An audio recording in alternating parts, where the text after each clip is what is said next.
It's Watch Wrestling with Mike Wellman, yo. Hit the mat hard, let the punches throw. Slams in the drama, your new favorite show. We drop the hot takes, keep the crowd in the flow. Clotheslines, power bombs, suplex the beat. Tune in weekly, we'll take the hot seat. From the ring to the street, the vibe stays elite. Watch Wrestling with Mike, nobody can compete. The face and the heel, we break down the deal. Wrestling fan Kris, the man and the myth. Voice of the people, that's a hypodermic needle.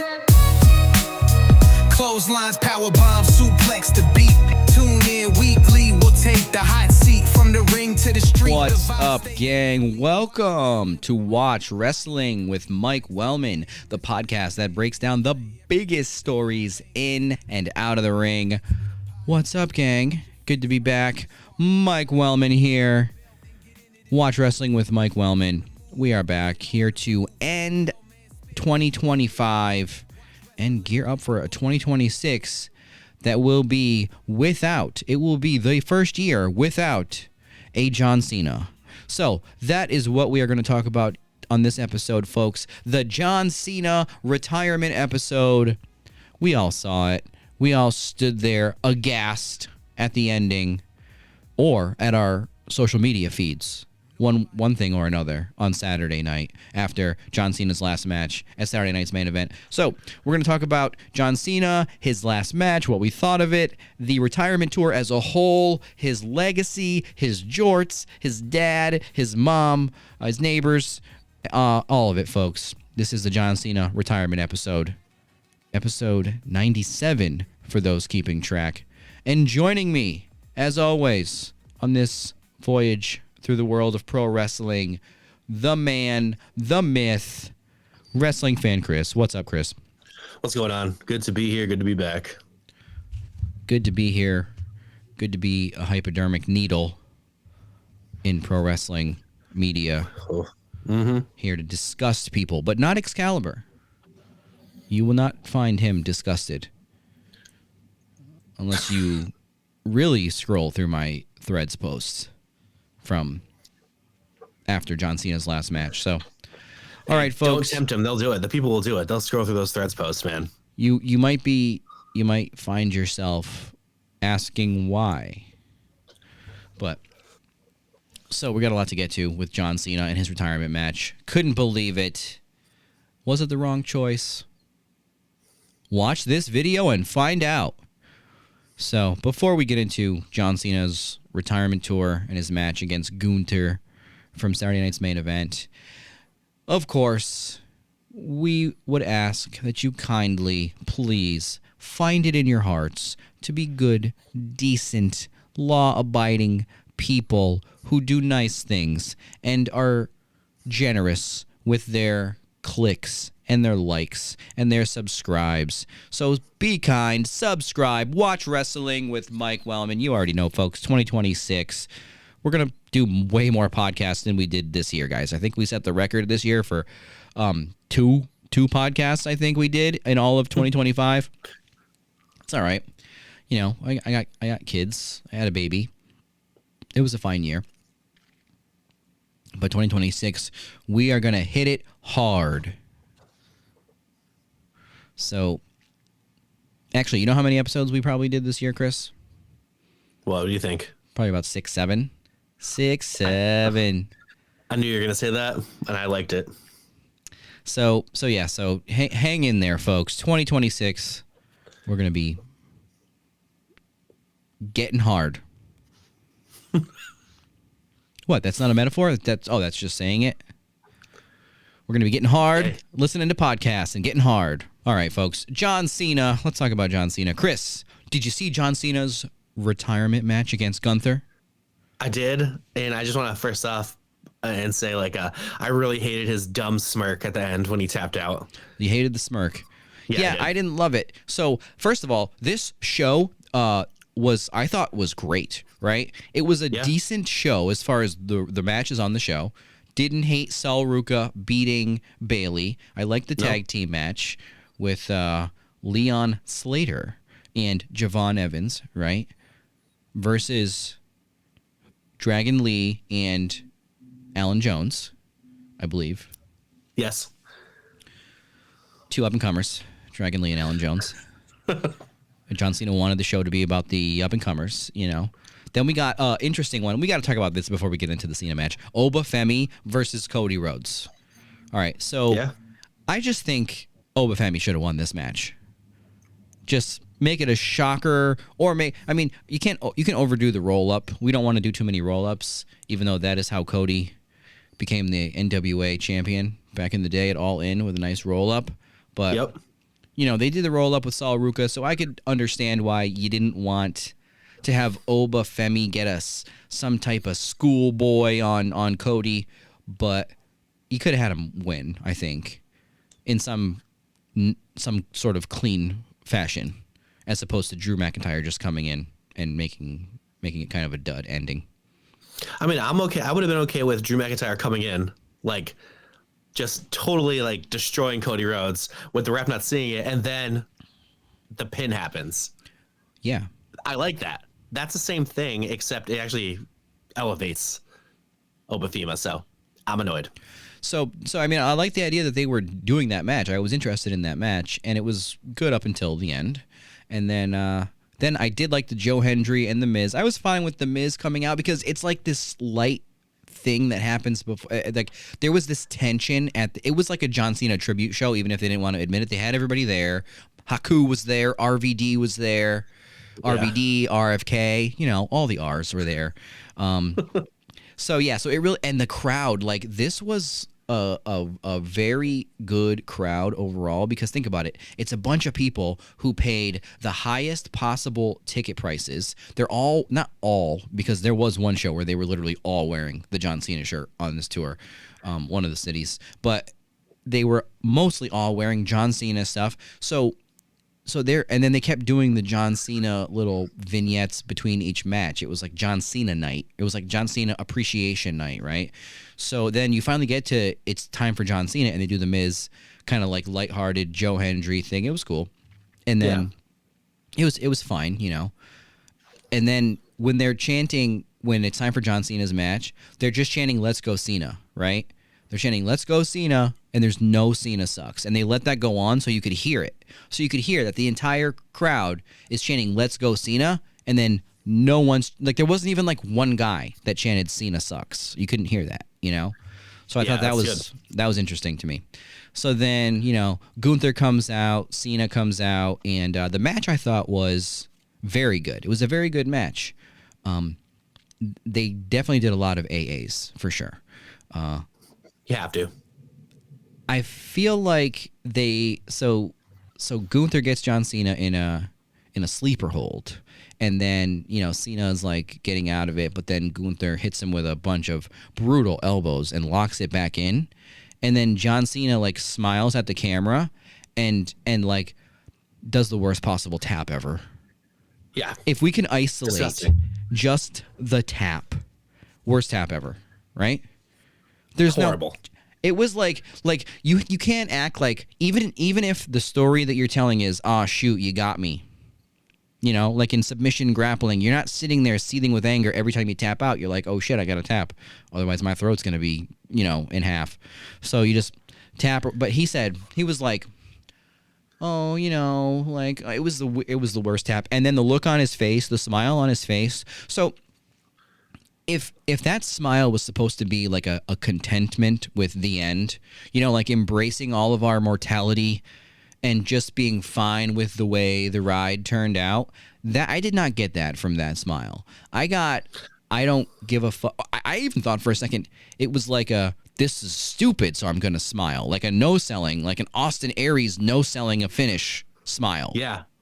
You know, that's what it looked like to me the very second it happened, was like Cena doesn't want to do this and he's doing it begrudgingly, which obviously wasn't the case. I'm just saying it looked that way, you know?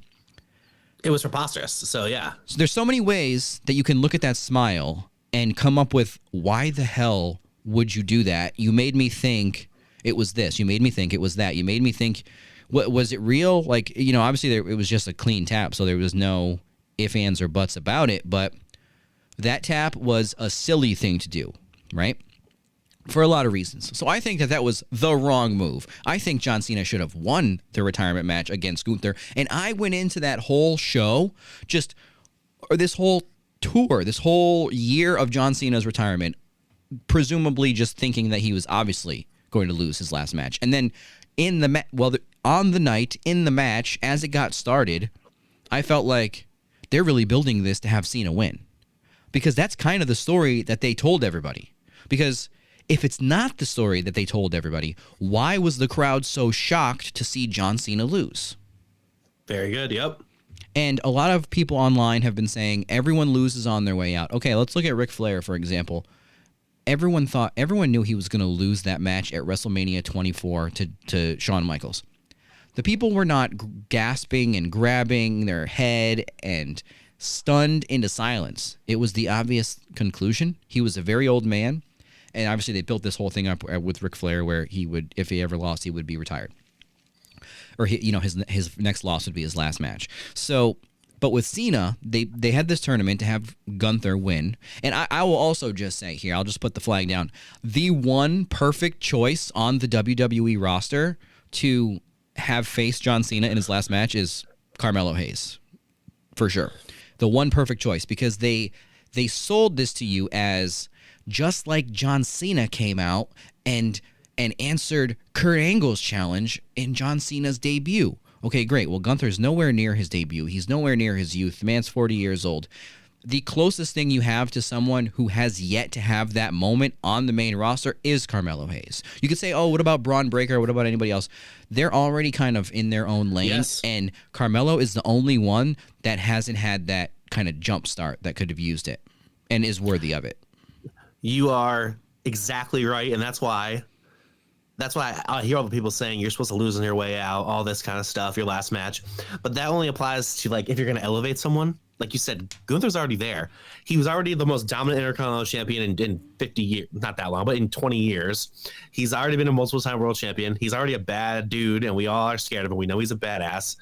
So you're also right about the story. The tournament should have been earlier. Carmelo Hayes should have won. And they should have built a little more. And then when he beats Cena, it's huge. Yeah. And it's not just like some guy who's already over beating Cena. Yeah, Gunther beating John Cena was much closer to a Brock Lesnar beating The Undertaker than it was sort of a Cena retiring or leaving the territory kind of situation, right? Because when Brock beat The Undertaker, I mean, presumably that could have been his last match, right? You could have definitely been his last match for a number of reasons. But Brock beats The Undertaker. Everyone is stunned silent, right? Just like in this match. So really, this match, I was like talking to my wife about it. She was walking around the kitchen feeding my children while I fucking dicked around in my living room on Saturday night watching this fake nonsense. So I was saying, like, we watched the tap, and I'm like, oh my God, that was ridiculous.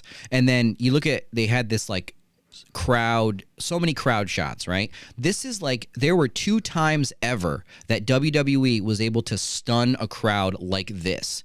WrestleMania 30 when Brock Lesnar beat The Undertaker, and John Cena's retirement match. So they did a fantastic job of stunning the crowd into silence, all right? I don't think that was the right move on what was a de facto John Cena appreciation night and was going to just minutes later end in a celebratory moment, right? Because you have Gunther, this dominant heel who has this like brutal style, and that's how he beats people. He just beats them down. And then, so Cena, you could have had Gunther win much more aggressively, right? He could have made John Cena go unconscious. Cena could have been fighting, and then there could have been like, you could have even had a kid being like, come on, don't tap. And he's like, I gotta do it, I can't. And then he goes out, like Stone Cold passing out in the WrestleMania match with Bret Hart was so much more, realistic than this tap out, right? And regardless of what, like I said, whatever you can say, whatever you have to now say the story was, you have to say it now because they didn't say it good enough in the actual story. So now you have to Yes. go back and talk about, oh, well, this is what they meant with this thing, and this is what they meant with that thing, because you didn't do a good enough job of doing it in the moment. If I have to Yes. tell you what every single thing on Game of Thrones or some show means, it's because the show itself is not doing a good enough job of telling you that. Yes. So the weird juxtaposition now with Cena tapping out to Gunther. For one, that smile on his face was just so ridiculous. So then they have the moment, right, where, and this is what I also told Mrs. Wellman, and I confirmed this by watching somebody's TikTok of the WWE executives walking out. So Cena was taking a bow to all four sides of the crowd. The Triple H and company, the new DX, which is now Triple H, Nick Khan, and Bruce Pritchard, they all walked out, along with Cody and CM Punk and all the wrestlers, but they walked down the aisle, and they were all the way out there, and the crowd didn't notice them. And then the second the crowd noticed them, all the black suit goons, they started booing immediately, right? So now the crowd was stunned silent, and then the executives come out, and Shawn Michaels is now part of this crew too. So he's like, hey, he's like trying to he's the guy in the awkward moment that's like trying to smile about it. And Bruce Pritchard is just like, and then Triple H is trying to be like, whatever. But listen, when they were walking out to the ring, Cena's in the ring by himself. The first thing he says as this group is walking towards him, he goes, they're mad about the match. Like, dude, you're in an arena full of people. Everybody knows why they're fucking mad. Like, they're not mad that the popcorn prices were too high tonight. Yeah. They're mad about the match. Like, they don't hate you, Triple H. They're just mad about the match. Obviously. But this was a legendary crowd rejection, right? This was like a one-of-one crowd rejection of the moment, right? They said there was one guy just audibly on the Peacock broadcast, fuck Triple H. Just, And so they were booing, they were chanting fuck Triple H. They were chanting all kinds of stuff, rejecting this. Now, what I will say is WWE, they did win the crowd back. They did kind of just pivot to, well, we're still doing this. As I said on Threads, I said, stunning the crowd into silence moments before you're about to essentially wheel out a birthday cake for somebody is a weird move, because now it's a celebration, So now that's very weird. So now you've got this celebration where John Cena gets to watch a video of everybody talking about him, which I think is great. I know I said on this show after Bray Wyatt passed away, and there was all these great compilations of his footage and people saying what he meant to them. I was saying how, man, I really wish more of these wrestlers could kind of get this, get all of this fan sentiment while they're still alive, right? So this, to me, is that. So that's good. Even showing, Voldemort on the screen, which I wouldn't have done, but they had to do something, right? Yeah. They were not going to let this go Vince free, this John Cena retirement. So then they turned it into like this good moment. So that's all why I think Cena should have won, because not to spend a lot of time on, well, they should have done this or they should have done that. This is what they should have done. Well, this is what you could have done, right? First of all, you teased the 5-knuckle shuffle and then didn't give it to the fans. Again, those are fans who paid the most amount of money for a ticket. They're all wearing John Cena's merch. And obviously you want to lose. There's reasons why you can have John Cena lose the match. But on top of that, you have to fuck with them, right? By not giving them just a simple John Cena's last match. Can he do his 5 moves of doom? The fans were literally chanting for Super Cena in this match. Yep. And yeah, you can say like this is the end, but it's just you built up this big tour, you sold different T-shirts every night, you got these people to buy into this story, and then you just kind of didn't give them something that would have been good. And as far as tradition goes, for sure. Tradition dictates that you go out on your back, folks, just like your mom did. But it doesn't always have to be that way, and that's not always the case. Sting obviously beat the Young Bucks. the Young Bucks petitioned for Sting to win that match. They didn't want to beat Sting in his final match, and you can say whatever you want. Obviously, some people are polarized against AEW, but The Undertaker won in his final match. Obviously, that was during a COVID WrestleMania that nobody knew what was next, but it's fine to win in your last match if the circumstances dictate it. You know, because if you're Kurt Angle and you've had this legendary career and then you just go out by putting over a mid-card guy who's going to get cut. And, oh, hey, Kris, what's Baron Corbin's name on the Indies? I remember it now. It's Bishop Dyer, Oh, you right? do remember. Okay, but you didn't remember the first time I asked you because it's insignificant. You asked me like 2 months ago. I didn't know. You asked me a month ago. I didn't know. So I finally know. So what are you putting over?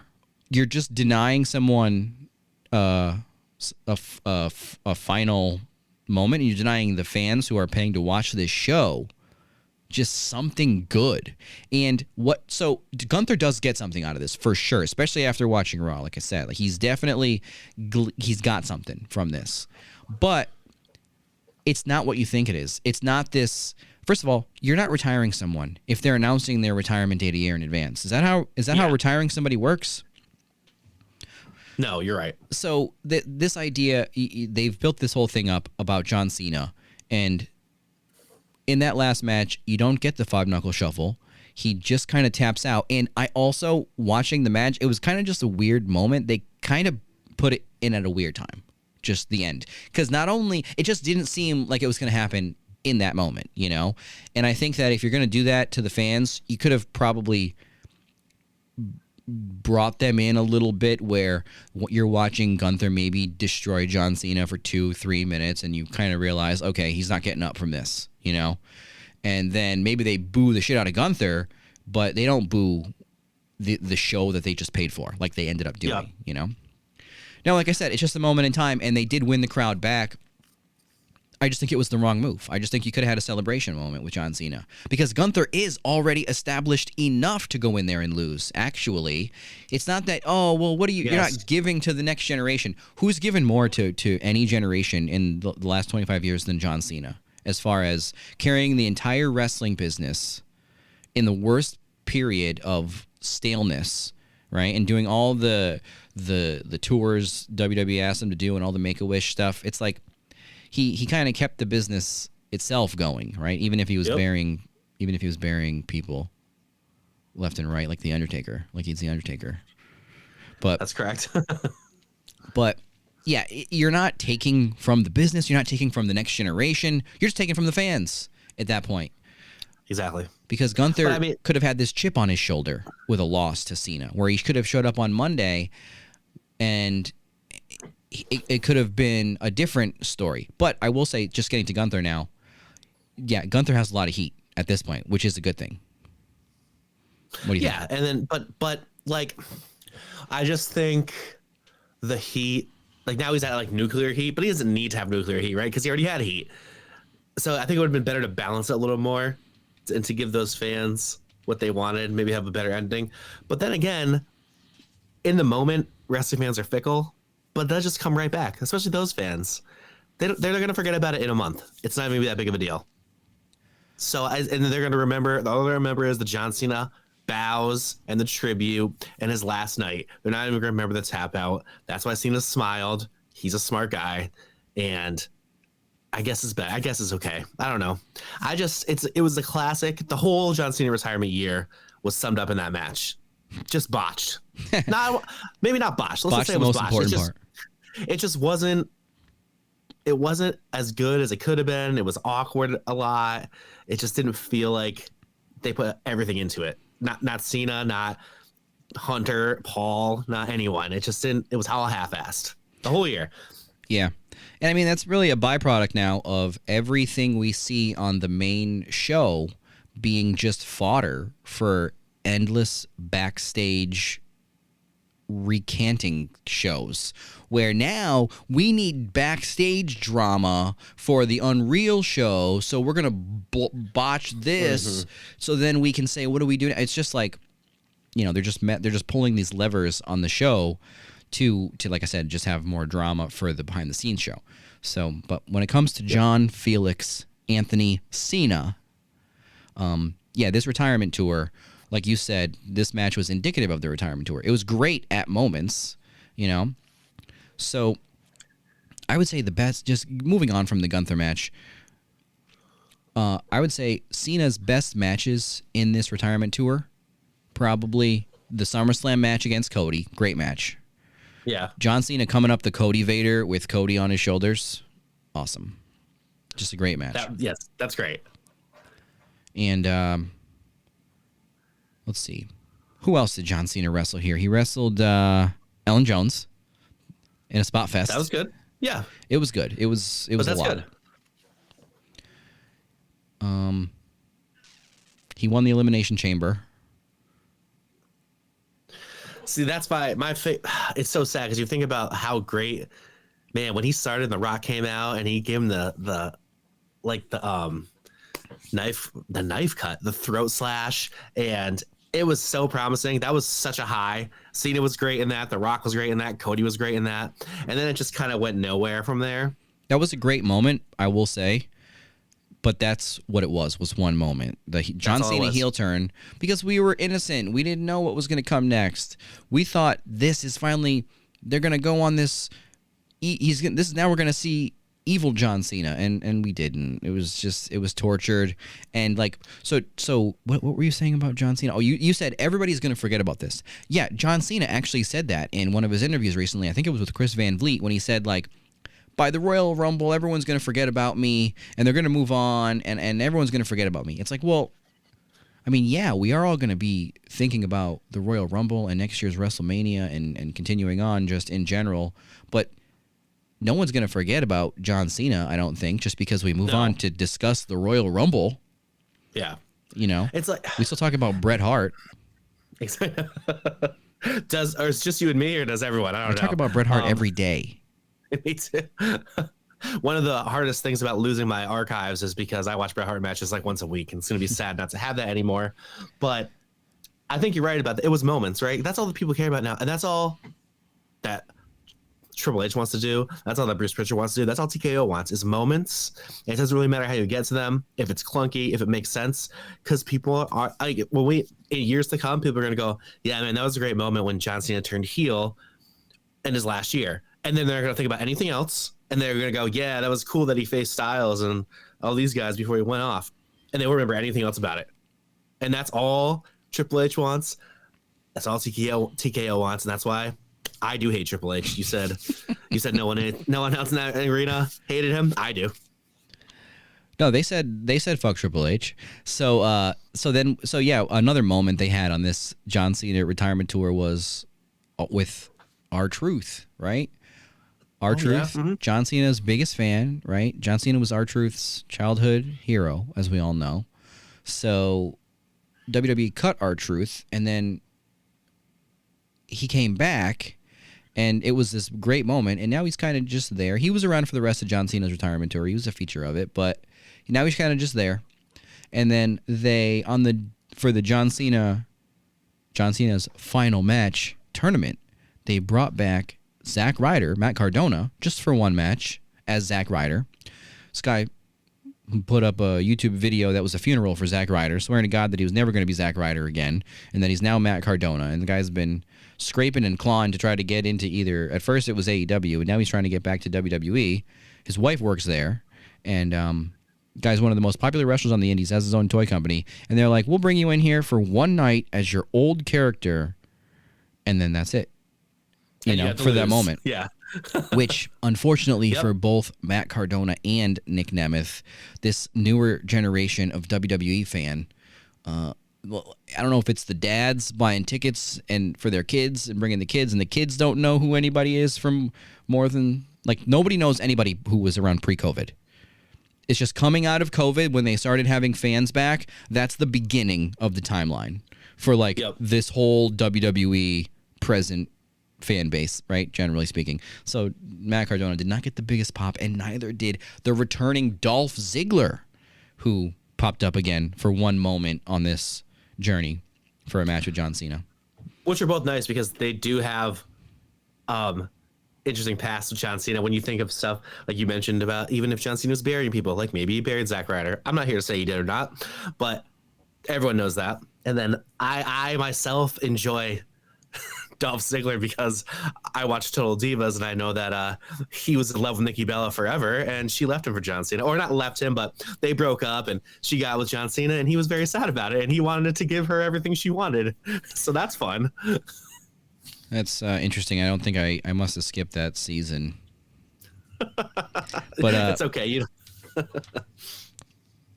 Man, I thought I watched some dumb shows. So, yes, John Cena, born in West Newbury, Massachusetts, attended Springfield College in Springfield, Massachusetts, where myself and wrestling fan Kris are both from. Yes, sir. Former partner, Nikki Bella, as Kris just mentioned. That relationship did end. John Cena's first wrestling name, as we all knew, the Prototype. I don't think I've heard the word prototype so many times in the past month. Oh, since yeah. since like 15 years ago, since I was like 18 years old. And that's not the right math at all.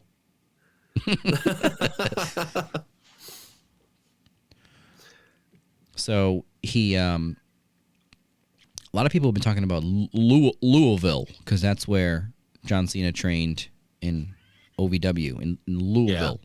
Can't call it Louisville, and it's not Louisville. It's Louisville. Yes, Louisville. You can almost it's like Louisville. You can almost just say Louisville, but you gotta say it like that. Louisville. Yeah, I'm never going to Louisville.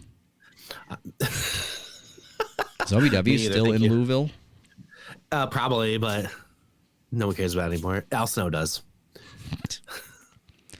So, the retirement tour. He was in the Royal Rumble. That was interesting. He was the last person eliminated by Jey Uso. Then, like I said, he won the Elimination Chamber. Now, that was pretty good. If you're talking about moments of like getting, I think Jey Uso winning over him was a good way of like giving someone a rub. That was nice.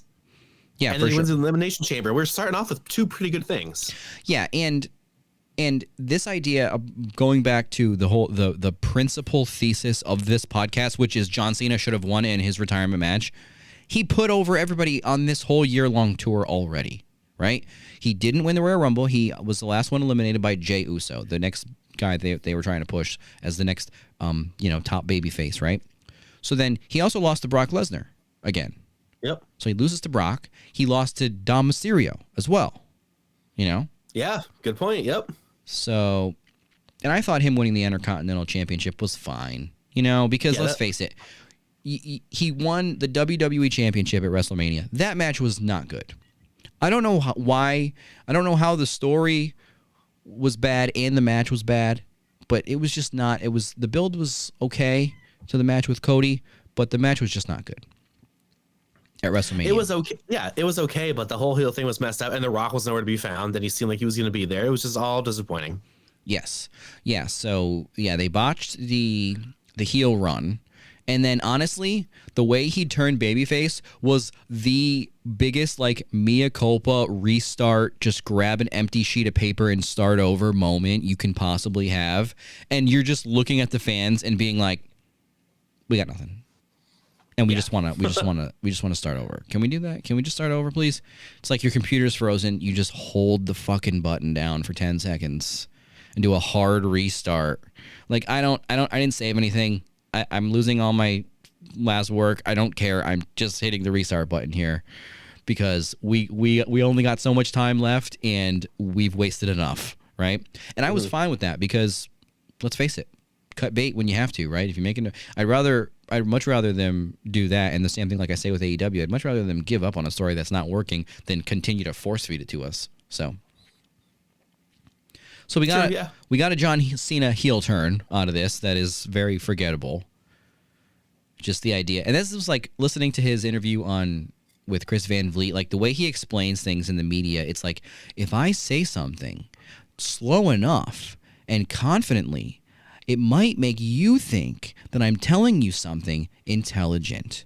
So when I have an idea and I want to tell you what that idea is, if I say it to you in a certain way, it's going to make it seem like it wasn't a completely shit idea. Like this idea he had where he's like, well, as a heel, we're going to take everything from the fans. We're not going to give you a new music or a new look. It's like, okay, so you're just trying to make us all turn the show off.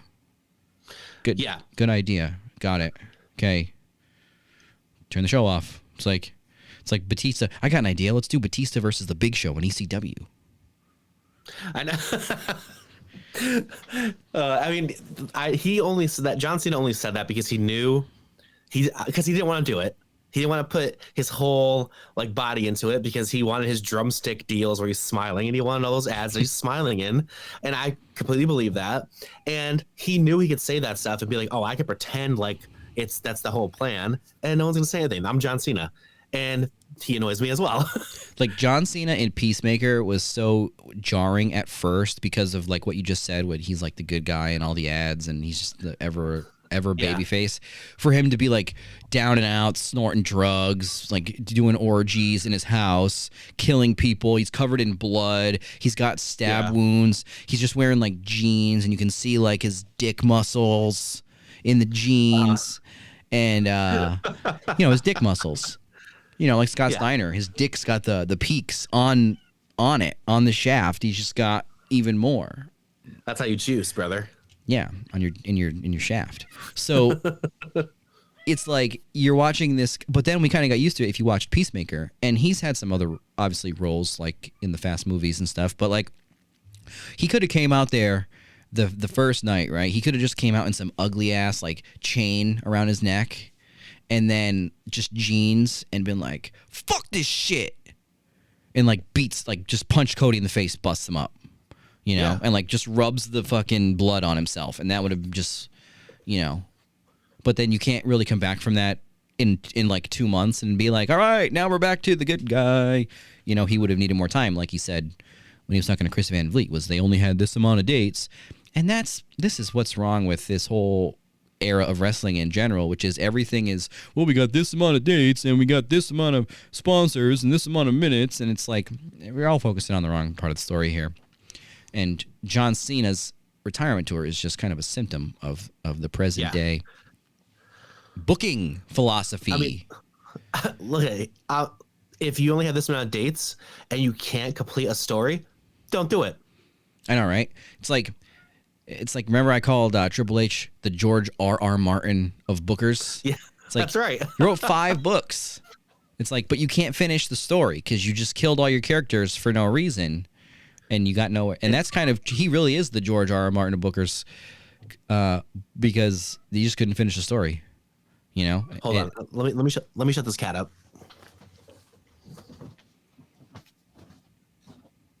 You got to shut this cat up. Oh my God, what did he do? Oh my goodness, violence. I feel like. All right, sorry about that. That's better. So looking backwards even farther than just John Cena putting people over on his retirement tour, the last 10 years of John Cena have been him putting people over on a retirement tour, right? Yeah. Solo, Sikoa, I mean, just by wrestling them, him coming back and wrestling people like Solo, Austin Theory, all these guys, Roman Reigns, he already gave this whole generation, the guys that they would pick for him, generous matches, and just especially with the Austin Theory one, just coming out and losing and going home. That was crazy, wasn't Didn't even it? tan. Man. I mean, he can tan, obviously. And his hair was so bad. Yeah, that was just horrible. So John Cena has definitely left an indelible mark on this current generation, which is what you're supposed to do on the way out. Not focus on one single last match, stupid asses. Yeah. And I mean, I will say, just as far as John Cena's legacy goes, I can't believe he's been around for that long, because I remember him when I was in high school, which is ages ago. But I used to download some of his like raps coming to the ring, dissing other wrestlers. I had those downloaded on like my iPod. That's the effect he had on me, and we all loved him in my high school. I'll never forget the John Cena Eddie Guerrero match for the U.S. title on SmackDown. Oh man, there's lots of stuff that and he did get stale for me. I did get annoyed by him, but he always will be like 10 good years for me, and then I respect him as a guy. I'm gonna miss him as a wrestler, but I do love Peacemaker, so I'm looking forward to that. Oh yeah, no, he's definitely one of the best. And Lance Storm said something like this on Threads where he wanted people to like clarify what they meant. He's one of the best wrestlers turned actor, and by that I mean he's one of the best at acting who started off as a wrestler. You know, meaning like his acting is very good. Yes. Yep. And I still I stand understand what by. Lance Storm was saying there. Yeah. I still stand by that his performance in Ricky Stenicki was phenomenal.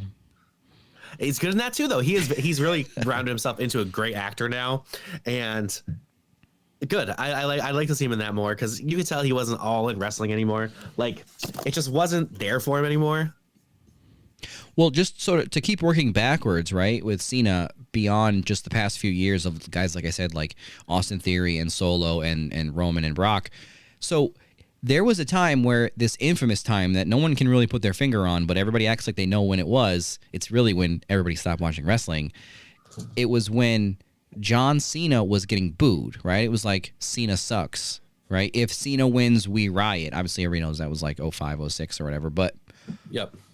he came back from, like, the crowd had turned on him. He was obviously the baby face that nobody wanted, but somehow sold all the merch and all the children were wearing wristbands and everything, but then all the grown-ups did not like him. That was the sentiment. But he turned a corner at some point in like the 2010s where he just started coming out and having genuinely decent, great matches, and everybody kind of realized, oh, well, this guy's just been busting his ass for about 20 years now, and he really is capable of much more than 5 moves of doom, and he really is one of the greatest of all time. He's not the greatest of all time, but he's definitely one of the top, like, 17 greatest of all time, for sure. Absolutely. And that's in ring. That's I'm saying when bell to bell in the ring wrestlers, you know what I mean? Definitely one of the greatest of all time because of what he could do. He could do old stuff that not a lot of people could do. He would do power moves, but he was small enough. He was like the smallest, super strong big guy, right? He was like Batista level strength, Brock Lesnar level strength. Yep. It's just he was small enough where he could go a little bit more work rate as well, you know? So him mixing that together was like, he was like the giant version of like a Bryan Danielson. He was like this hybrid of giant dudes and, you know, good matches against, you know, guys like Shawn Michaels, Randy Orton, CM Punk, you know. Yeah, like when he did the now we're just when he got the Big Show up for the attitude adjustment or the FU back then, that was a crazy feat of strength. I will tell you, I was in attendance at One Night Stand 2, and he played that so well. Much respect for him for that because he knew he was going to be hated.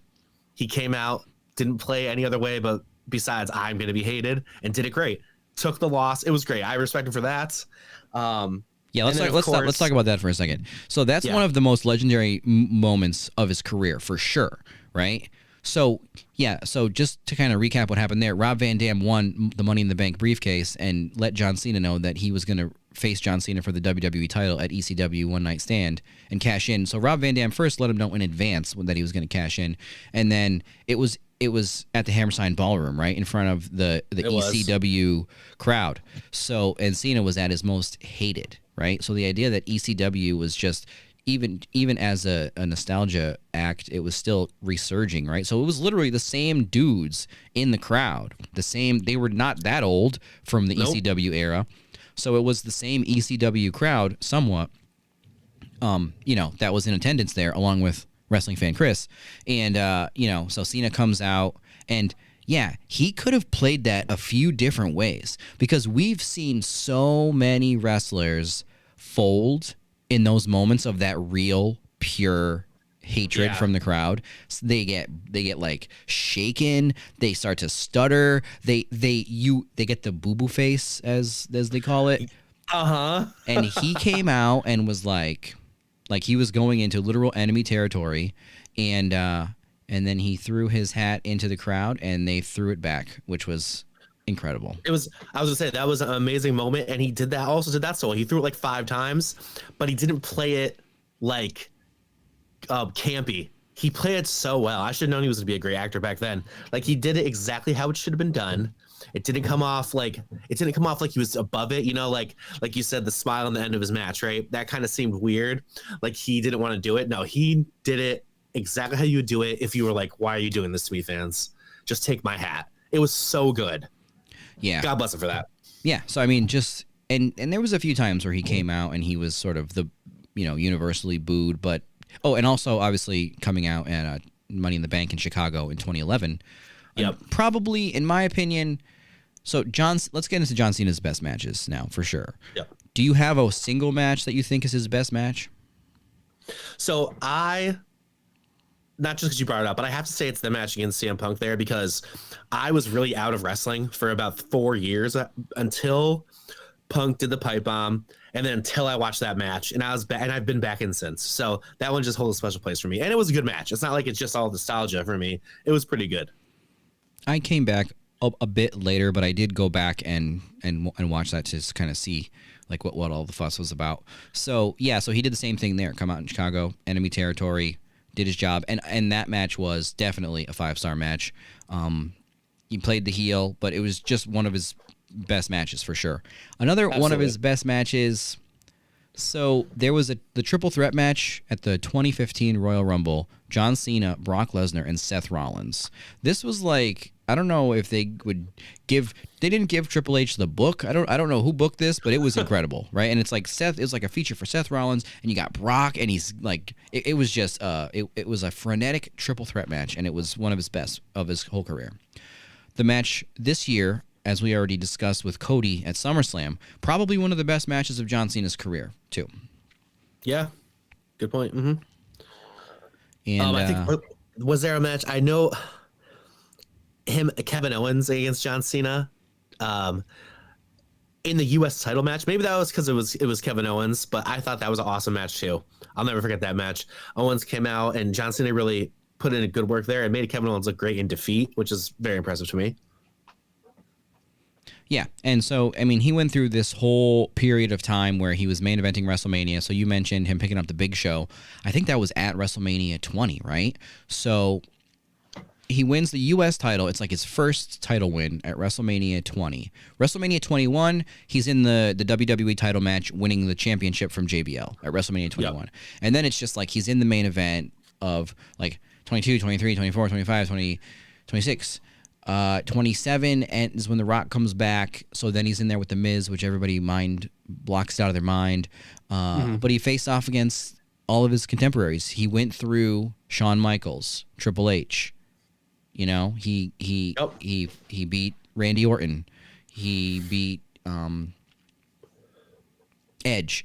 You know, and then The Rock comes back. So he gets to be the guy that, like, The Rock hadn't wrestled since. Like, I mean, you count WrestleMania 20, but The Rock was gone to Hollywood, and The Rock comes back for those once-in-a-lifetime and twice-in-a-lifetime matches against Cena, which the second one was better than the first one. The first one was very Hulk Warrior, just looking around, big muscles, you know, just that was it. But just having muscles, that was what that match consisted of. So, you know, the 29 match was better. And then he goes to, now we're getting into like WWE Network. NXT is around. Triple H is more not in charge, obviously, but he's affecting change within WWE. So then we get Cena versus Bray Wyatt, Cena versus Rusev, Cena versus The Undertaker, oddly enough, in a 3-minute match at like WrestleMania 34. Then he's gone for a few years, and then we get to, like I mentioned, the Solo Sikoas and on Austin Theory and all these the newer generation. So he's just been he's been the modern day version of Terry Funk in just coming back to work with the younger guys over and over. And obviously, how can we not forget, you know, get in that STF in a triple threat match against Kurt Angle and Chris Masters in November of 2005. Of course, yeah. Duh. Yeah, no one talked about Chris Masters, unfortunately, on the retirement tour here as one of Cena's big opponents. I forgot about Chris Masters, to be honest, dude, as a person. Hope he's doing well. And then one thing that we definitely didn't talk about on the retirement tour was, and we didn't get any involvement, you know, from all of his contemporaries kind of came back in one fashion, except the Nexus. Not at all. We got nothing nada, squat from the Nexus. Wade Barrett was there this whole time. He didn't say the word Nexus. I actually would have liked Wade Barrett to get involved a little bit. I mean, that would have been great. Talking about erasure, you know? Maybe Wade Barrett has his contract. He can never bring it up. Don't you dare talk to me about Nexus. It's like, if you say the word Nexus, Michael Cole is programmed to stab you in the neck. Yeah. It's like, you don't even get the word out. You say Nexus, Cole's already stabbing you in the throat. Yeah, so John Cena has had a legendary career, right? They can call him the greatest of all time because he fits their version of the greatest of all time. They allowed him to have the most amount of world championship wins. Yep. He's now a Grand Slam winner, which I love how Grand Slam means you have to have the world title, a mid-card title, and a tag team title. Like, John Cena was already U.S. champion. He's just a two-time Grand Slam winner when he won the IC title, I guess. Yeah, that's weird, yeah. So, tons of championships, tons of just, you know, historical moments in the career of John Cena. But just to go back to the whole him getting booed, right? The if Cena wins, we riot. I really think that... So, if you think about WrestleMania 20, it's New York City. John Cena comes out. Even, like, in 2008 at the Royal Rumble, I think it was 2008, when he came back, he's getting cheered, right? Well, he's getting cheered in New York City. This is the crowd that would essentially end up coming to boo him, right? And it's just the most hardcore, like, you know, wrestling crowd. So he goes from being cheered in his earlier days of the backwards hats and the padlock chains and stuff, when he's still cool, to then he becomes this, like, what The Rock called a box of Fruity Pebbles, where he's a different color of the rainbow every week, right? And got him. I think that what that sort of symbolized was that John Cena went from being the face of the new era, right, the ruthless aggression era, that was going to take over after the Attitude Era, after the exit of The Rock and Austin. But really, John Cena came to represent everything wrong with wrestling post the closing of WCW. And that is why he was the sort of focal point, because no other wrestler got this. Like, obviously, the Big Show and Batista in ECW, right? People were chanting, change the channel. But, you know, no other wrestler besides, like, The Miz got that laser, like, we're going to boo you even though you're a good guy. Like, he kind of defined that as well, of being booed out of the building as a good guy, you know? So he was definitely right at the forefront of, you know, post WCW negative fan sentiment on pro wrestling overall. And it's like this frontier of where do we go from here? And it was John Cena, and then, like, I think the Nexus was probably like the worst, like the lowest point. Like, after that, once he was able to get some guys, you know, like CM Punk, and it kind of went on the upswing a little bit, and I think that, so he goes from, like, you know, getting cheered WrestleMania in New York City to then he's now the most hated wrestler, right? If Cena wins, we riot. And I don't think anybody thought that person was kidding about, we're going to riot. Like, if John Cena wins, we're going to riot. To then, fast forward to his retirement match, we want to riot because he didn't win in his last match, you know? Poetic, yeah. So there we go, folks. Cena should have won. Let's fucking riot. How about that? Here, should I throw something? Oh, shit. That was in my memory card. I need that. Yes. Sign the petition. We riot. Cena should have won, and now he's gone. Ugh. Honestly, I'm a little bit more upset about the ending of Peacemaker Season 2 than the ending of his wrestling career, but we're not going to talk about that now. No, I mean, we can for a few minutes. I mean, we can talk about Peacemaker Season 2. So, John Cena's on Peacemaker Season 2, and spoiler, we're about to spoil the end of Peacemaker Season 2. So, I think with Peacemaker that the fans thought that there was. We're still rioting. I think that people thought there was going to be a bigger ending because they had more faith in James Gunn, with delivering them more of a movie kind of quality. Yeah. They thought that this new DCU, we didn't really know how watered down is the new DCU going to be, and I think that with Lex Luger, was Lex Luger on Peacemaker? Nate. Oh, Nate.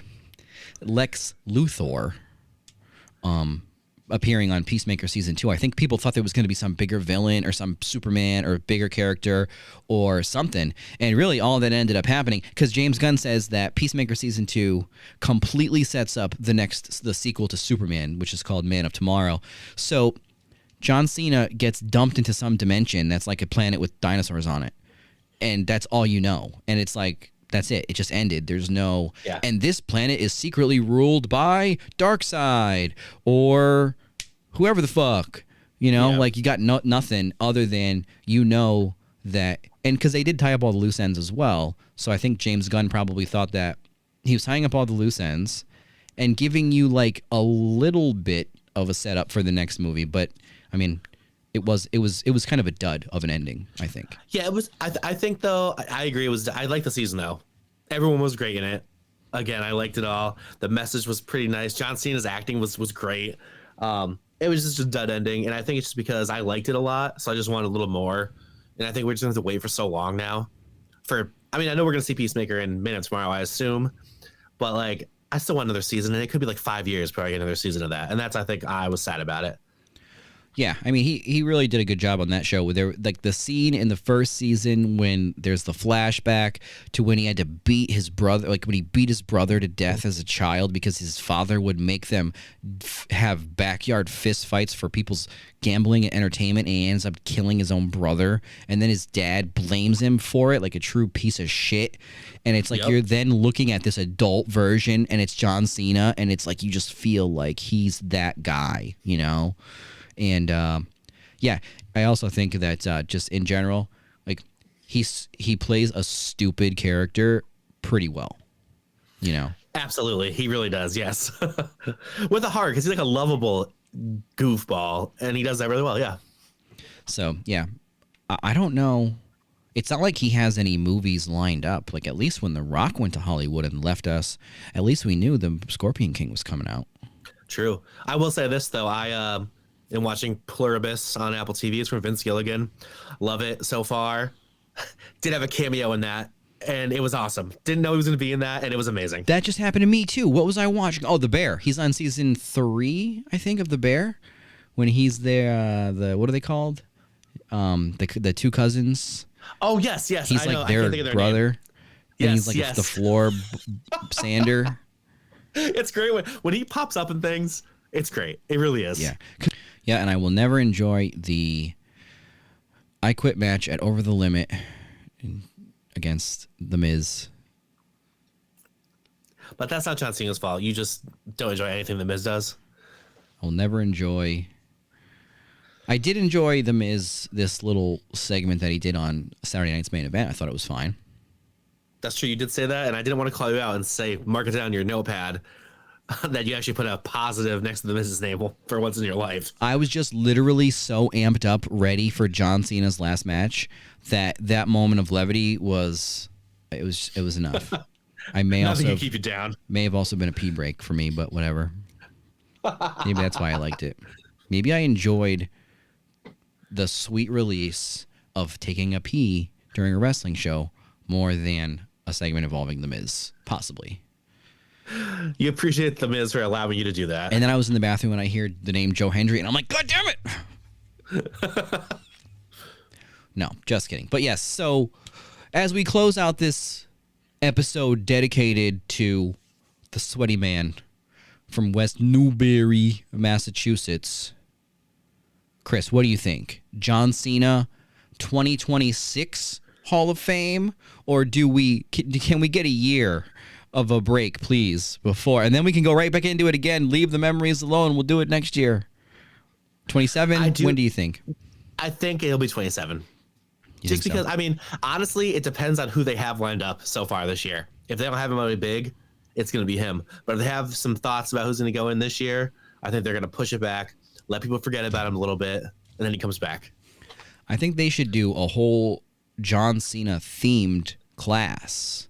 You know, we can induct John Cena, Dave Bautista, maybe John Morrison, maybe Chris Jericho comes back. Maybe we induct David Otunga into the Hall of Fame. Maybe Mason Ryan goes into the Hall of Fame. Maybe Alex Riley. Yeah. Maybe we can do that with the Hall of Fame.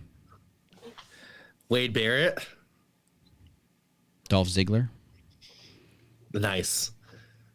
Wow, we didn't even talk about the Mark Henry segment with John Cena. Oh, yeah. He was right. part of that. Mark Henry's retirement. That was against John Cena, where Mark Henry retired and then attacked John Cena. That was awesome. Yeah. Yeah, because John Cena was laying it on thick coming out there, you know, in that segment. They did it great. Yeah, that was a good moment too. I'll give more credit to Mark Henry on that one, but still, he was a part of it. All right, folks. So that about does it for the John Cena retirement episode. I can't believe we finally are without. We are in a world without the wrestling talent of John Felix, Alexander, Brian, Wolfric, Cena. But as John Cena himself said, we're going to move on. We're going to forget all about him. So who are we talking about anymore? What? I already forgot him. No. So, yeah. So, I'm sure we'll see John Cena inducted into the Hall of Fame. So, we'll get another chance to leave the memories alone, like I said. And we got probably one more episode in us for 2025 before we ring in 2026. And then we just move on to whatever else this carny world of wrestling brings us. And hopefully a new season of Peacemaker. Until next time, my friends. No.